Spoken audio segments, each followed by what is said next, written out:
Frequent reader, insightful commenter, and friend John Kalia directed me to a blog by John Malden discussing the issue of tariffs and trade wars. Malden is comprehensive and clear in his work, and I urge you to link through and read his offering.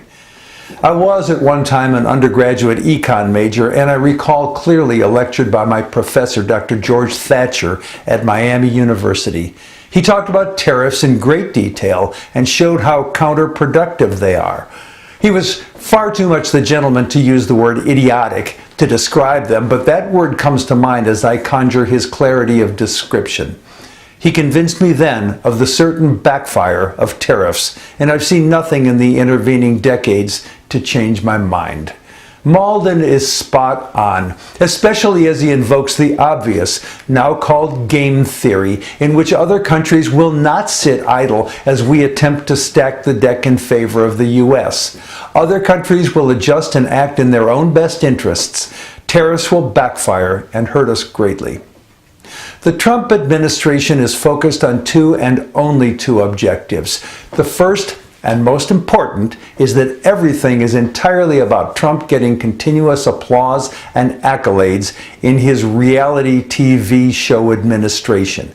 Declaring us victims of unfair trade deals and promising protective tariffs stokes his base and delivers a thundering applause line that feeds his narcissism. And there is a complete absence of people who actually know something about tariffs. What those experts say doesn't trigger applause, so they're of no use to Trump.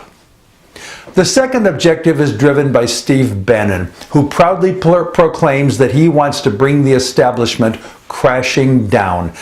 If destroying the established order is in its entirety is what is most important to Bannon, and by extension is important to Trump, tariffs will be a huge aid in the effort. The result will not be pretty for the rest of us, but Bannon will be smiling and thumping his chest and congratulating Trump on how brilliant he is.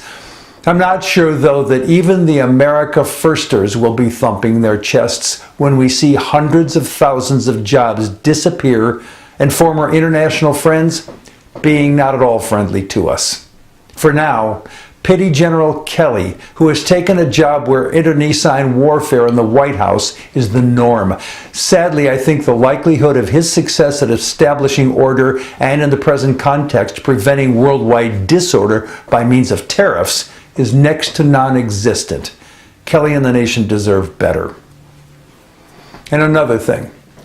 Our war in Afghanistan began with President George W. Bush declaring that we were going after the al-Qaeda bad guys who attacked us on 9/11, this following his pulling our CIA people out of Tora Bora and allowing Osama bin Laden to escape.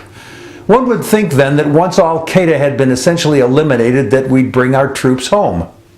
That didn't happen. Instead, the mission morphed to ensuring that future al-Qaeda bad guys wouldn't have safe haven in Afghanistan. Did you ever see a statement defining that? What would a no safe haven Afghanistan look like to our troops slogging through the Afghan desert and mountains? How would we know that we had achieved that goal? Then the mission morphed again, this time to fighting the Taliban. I don't recall the stated goal nor a justification for warring against them. Note that the Taliban was composed of Afghans. They were religious fundamentalists waging a civil war in that most uncivil country. Why were we involved in that? Then the mission changed again to supporting the Afghan military. This was with no specifically stated end goal other than until they can stand on their own, something that has never happened in recorded history.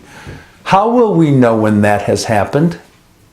The goalposts keep getting moved, and this is by far the longest war in American history, continued now through 3 American presidencies. Somebody please tell me why we're making war in Afghanistan and how we'll know we've accomplished our goals so that we can bring our people home.